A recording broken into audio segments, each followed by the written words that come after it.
দিল্লির গাজিয়াবাদে এক ভীষণ মর্মান্তিক ঘটনা ঘটে গিয়েছে। একই বাড়ির 3 বোন সুইসাইড করেছে।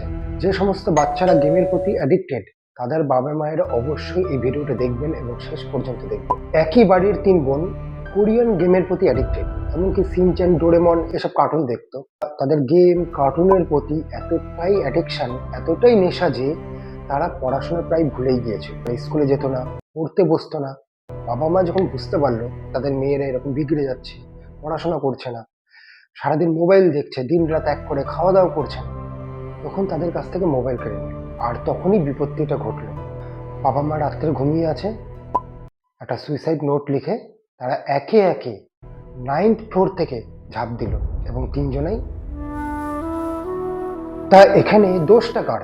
বাচ্চাগুলো তো মাইনর, তারা তো বোঝেই না সুইসাইড কি জিনিস, যে এখন ঝাঁপ দিচ্ছি পরে হয়তো ঘুরে ফিরে আসবো, হয়তো এমনটাও হতে পারে তাদের চিন্তা ভাবনা।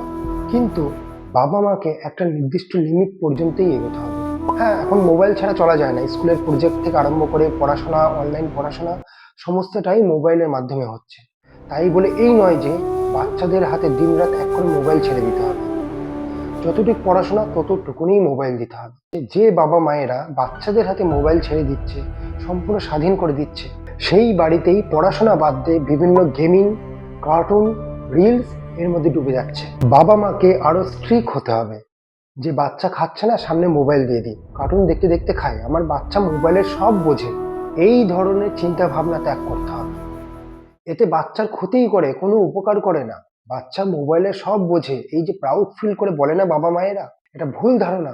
একটা নির্দিষ্ট বয়সের পরে সে সব বুঝতে পারবে, কিন্তু ওই বয়সে বোঝাটা এমন কিছু জরুরি না।